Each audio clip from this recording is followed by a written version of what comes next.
Bonjour à tous. Aujourd'hui, dans notre série Terroir Gourmand, nous partons dans le pays d'Aubagne découvrir deux produits historiques de la région, la brousse du Rove et la capre. Nous rencontrerons deux producteurs de Cuges-les-Pins. Tout d'abord Luc Falco, que nous suivrons dans les collines avec ses chèvres et qui nous dira tout sur la véritable brousse du Rove. Puis nous irons chez Yves Cornil, qui travaille un condiment dont la culture est devenue rare en France, la capre. Je vous laisse en compagnie de ceux qui font vivre et perdurer ces beaux produits et je vous retrouve juste après pour une nouvelle recette. A tout de suite.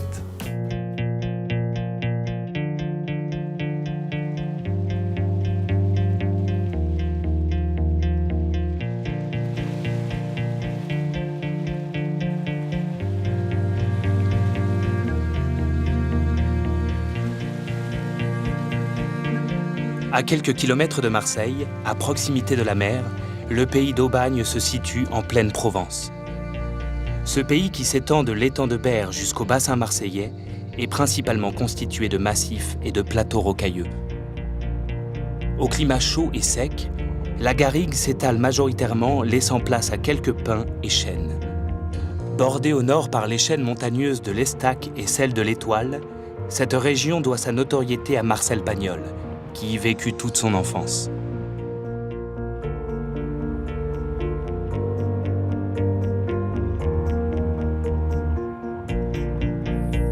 Protégé et niché dans une cuvette autour des massifs, Cuges-les-Pins est considéré comme la capitale de la capre. Sa culture fait la renommée de ce petit village au XIXe siècle. Mais lorsque la production de vin et de vinaigre chute sous le joug du phylloxéra à la fin du XIXe, elle disparaît progressivement.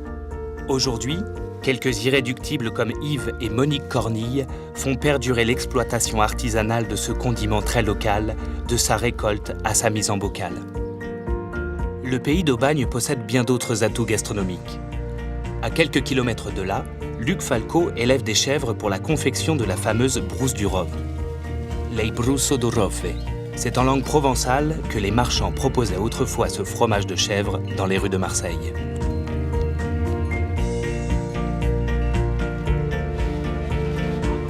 C'est aussi dans la cité phocéenne, sur le marché paysan du cours Julien, que Luc se rend désormais pour vendre ce produit artisanal et on ne peut plus local.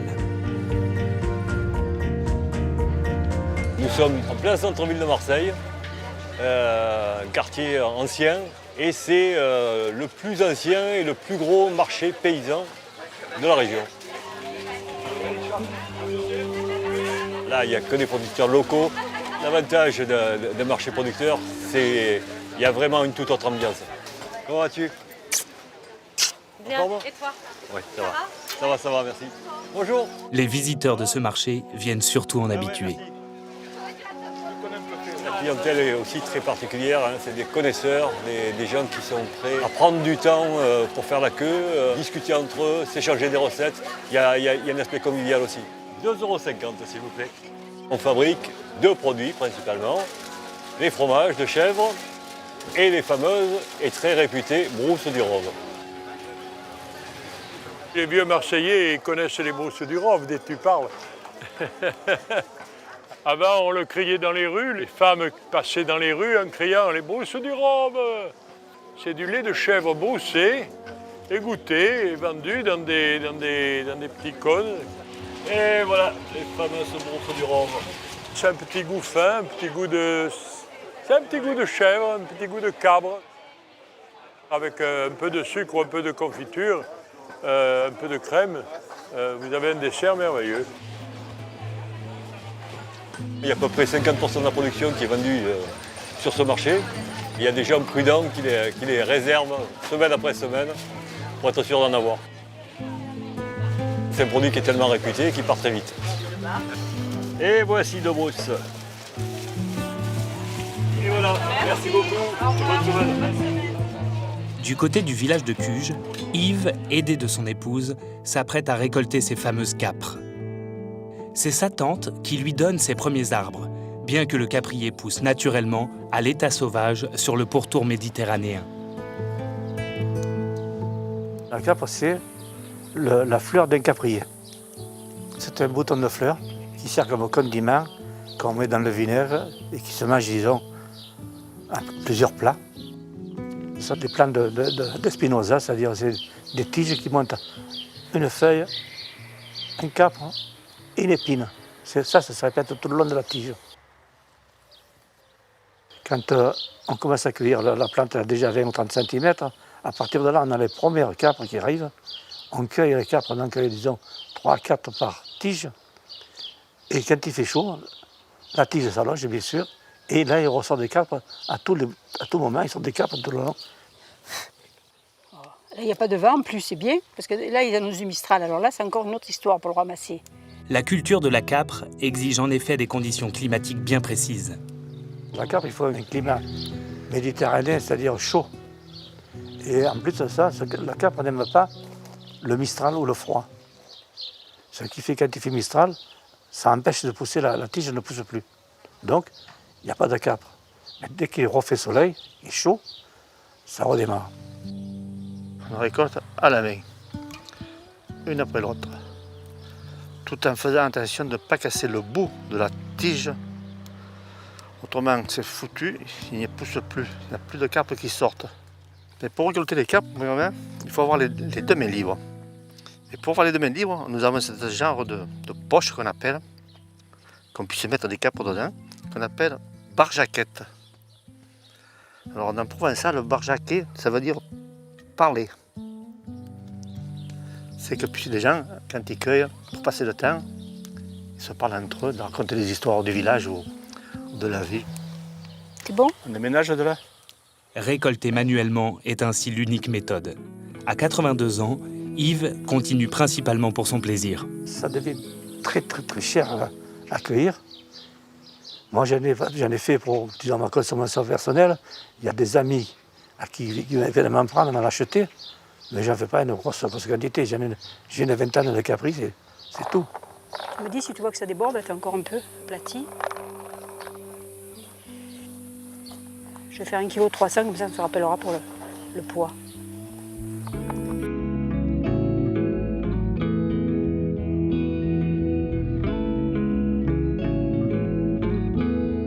Sur les flancs montagneux, Luc se prépare pour la traite de ses chèvres issues d'une race typique de la région.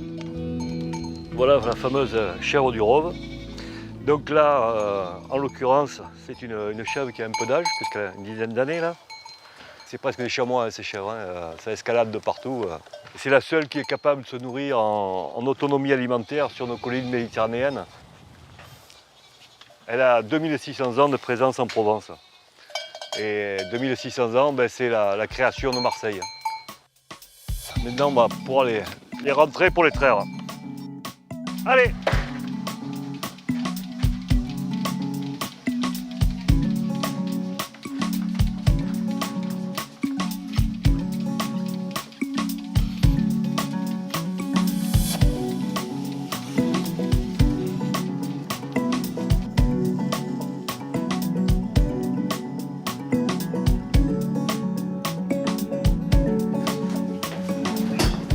Et voilà! Merci.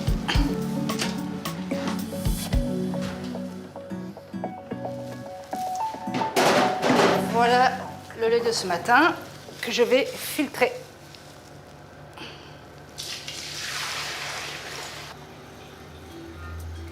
Après cette première filtration, Magali doit faire chauffer le lait jusqu'à la température précise de 89 degrés. Il va falloir que j'attende que la température baisse d'une vingtaine de degrés. Ensuite seulement, je pourrai intégrer le vinaigre blanc et commencer à fabriquer la brousse. Voilà, elle est correcte. Pour maintenant, elle est suffisamment descendue pour mettre le vinaigre. Le vinaigre délicatement versé en fine pluie va permettre au lait de brousser. Là, l'étape me semble bonne pour récupérer la matière. Voilà, dans ma passoire. Je vais filtrer toute la matière qui a été broussée de façon vraiment à récupérer que la partie blanche en fait, hein, qui va constituer la brousse. Voilà, nous sommes là sur un lait entier, très important. La brousse du Rove est réalisée avec du lait entier.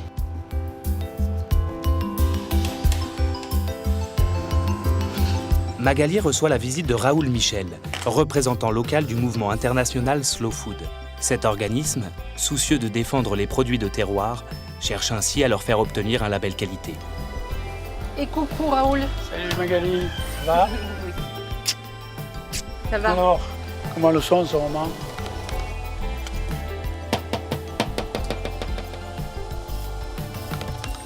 Elles ont moins de lait là, non? Je te souhaite un bon appétit, il y a moins de lait. Ça commence. Oui, c'est ça.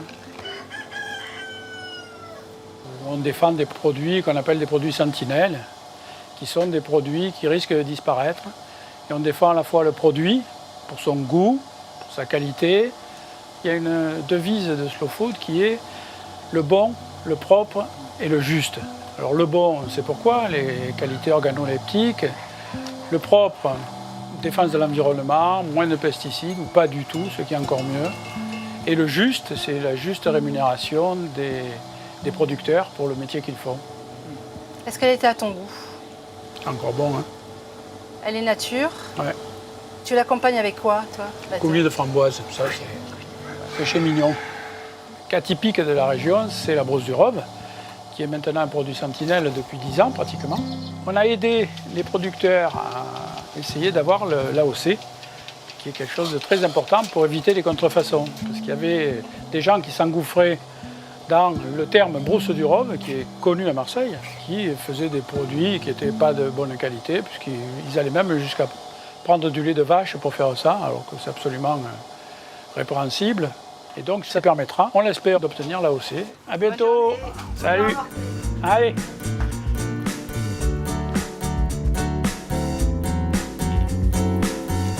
De retour à Cuges, Yves commence la préparation de ses capres. Je ramène les capres ici pour les faire reposer 24 heures pour qu'elles perdent l'eau, pour pouvoir les mettre dans le vinaigre dans 24 heures.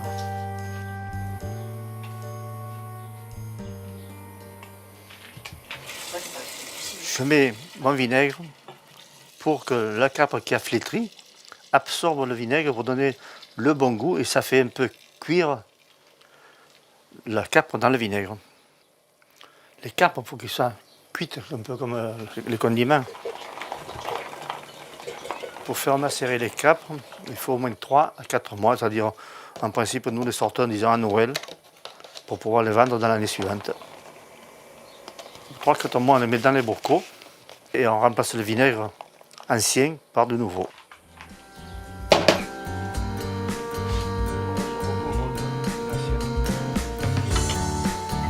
Une fois cette macération terminée, le condiment est prêt à être mis en bocal.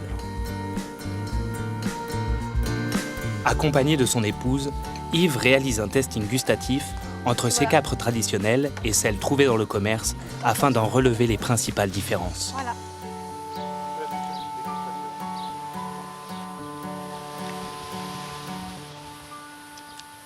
Le vinaigre, c'est du vinaigre d'alcool, il est plus fort. Elles sont plus salées. Après, la texture, elles sont quand même assez fermes, je trouve. Ouais. Hein, pour des capres du commerce, c'est vrai. On sent que, mais moi, je trouve que c'est le sel qui domine le plus. Salé. Même si Yves n'en met pas, l'ajout de sel avant macération dans le vinaigre ou l'alcool fait partie des méthodes courantes. Elles sont cueillies très petites en plus. Hein. Elles sont cueillies vraiment. Goûte les autres, bien. Hein. C'est la maison.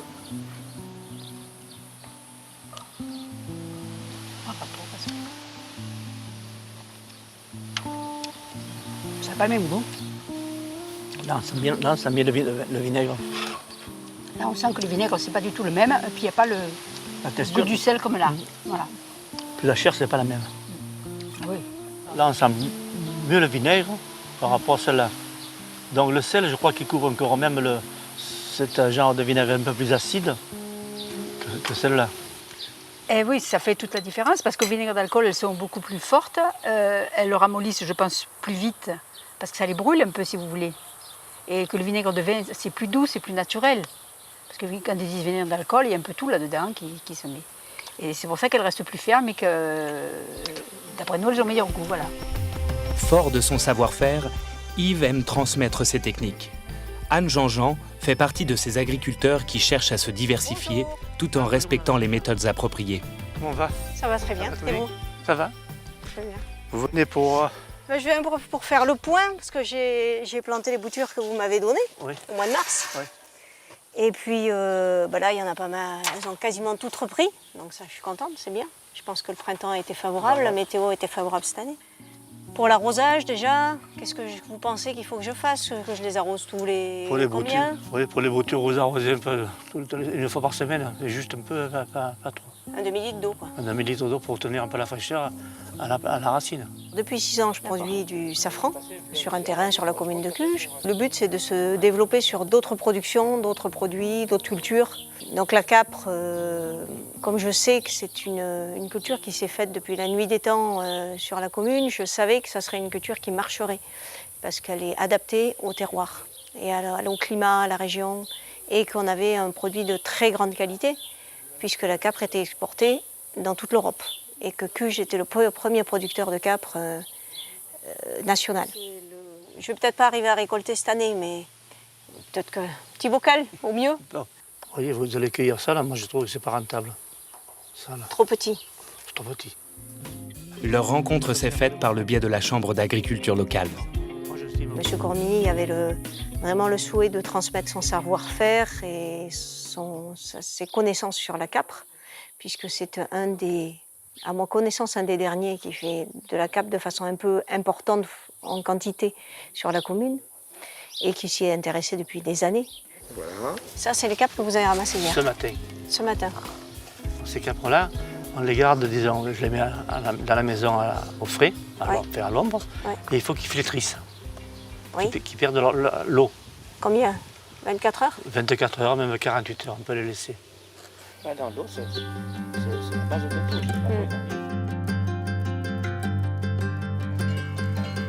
Pour Luc, la qualité du lait et donc des fromages passe aussi par le respect d'une technique des plus naturelles, le pastoralisme. Le pastoralisme, c'est le fait de faire manger ses bêtes en colline et de prendre donc cette ressource pastorale, cette ressource fourragère, comme on peut dire, gratuite, naturelle, qu'est la colline. Donc dans la colline, elles vont manger diverses essences végétales, et ce qui va faire le goût du lait. Hein. Une chèvre, ça aime herboriser, c'est comme nous. Elles n'ont pas envie de toujours manger la même chose. Donc elles vont passer d'une essence végétale à une autre.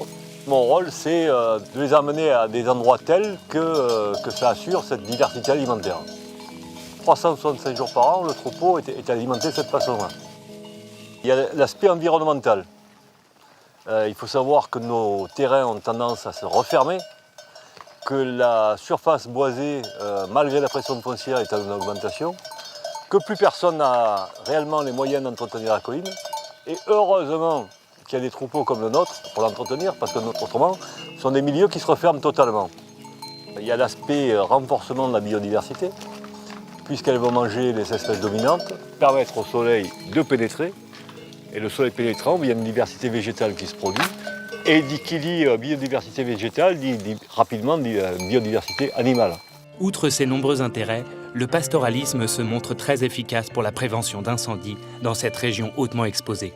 Un feu, ça part jamais d'un tronc, hein, ça part des broussailles et après ça se propage au tronc. Et la chèvre, mangeant toutes les broussailles jusqu'à 1,50 m d'auteur, fait une prévention naturelle, écologique et économique contre les feux de forêt. Et donc là, on est sur un bel exemple puisque c'est un des programmes dit DFCI, donc Défense de la forêt contre l'incendie, que j'ai en cours. Là, on m'a chargé d'entretenir la bande des broussaillers de part et d'autre de la piste. On est bien dans le développement durable et gratuite. Bon, après, ça prend énormément de temps, hein, puisqu'on pâture en ce moment, à cette période, plus de 7 heures par jour en colline, et on est sur des moyennes sur l'année à 6 heures par jour, quoi. Afin de préserver la qualité de leurs produits régionaux et d'en développer davantage l'exploitation, Luc, Yves et son fils Frédéric ont pour projet d'étendre les ZAP, zones agricoles protégées. La pérennisation des cultures étant leur mot d'ordre. Et bonjour tout le monde. Salut. Ça va? Bonsoir. Ça va et vous? Ouais. Ça et vous? Merci.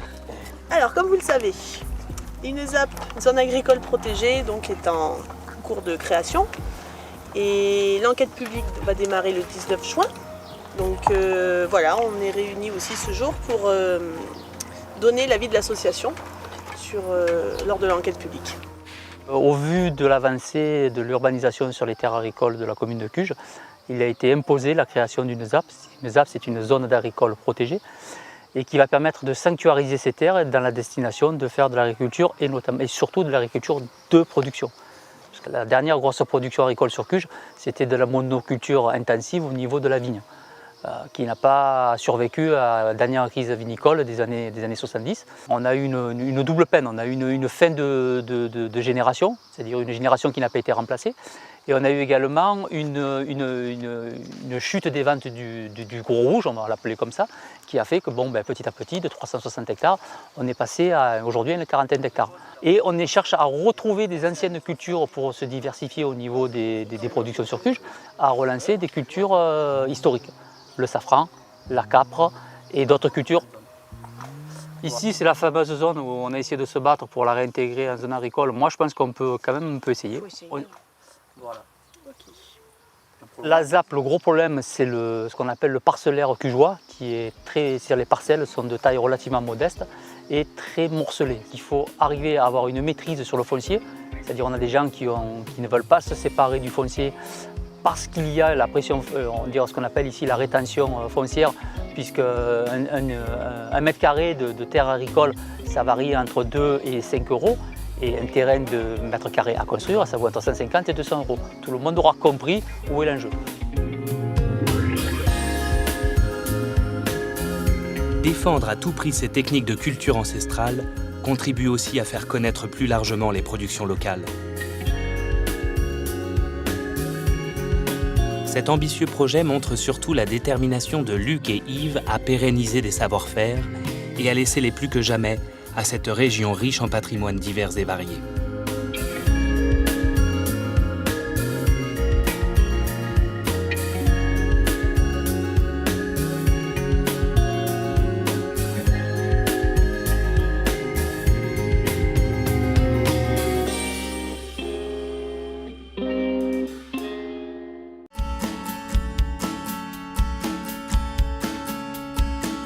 Aujourd'hui, je vous propose une terrine de brousse du Rove aux artichauts, brunoise croquante au capre. Pour réaliser cette recette pour 4 personnes, il vous faudra 500 g de brousse du Rove, 250 g de crème, une demi-botte de ciboulette, une demi-botte de cerfeuil, une demi-botte d'estragon, une demi-botte de persil, 50 g d'échalotes, 8 feuilles de gélatine, 2 artichauts mako, 30 g d'oignons, une carotte orange, une gousse d'ail, une brindille de thym, 150 g de vin blanc, un citron, 100 g de carottes jaunes, 50 g de céleri branche, 50 g de capre, 2 bottes de basilic, une gousse d'ail, 50 g d'huile d'olive. Préparez un moule à terrine et le chemiser avec du papier film. Ciselez les oignons et taillez la carotte orange en brunoise. Le taillage en brunoise est tout simplement un taillage en petits dés réguliers. Tournez les artichauts et les frottez au citron. Les faire revenir à l'huile d'olive avec les oignons, les carottes, la gousse d'ail écrasée et le thym, puis déglacer au vin blanc et faire réduire. Mouiller ensuite avec 250 g d'eau ou de bouillon de volaille et couvrir.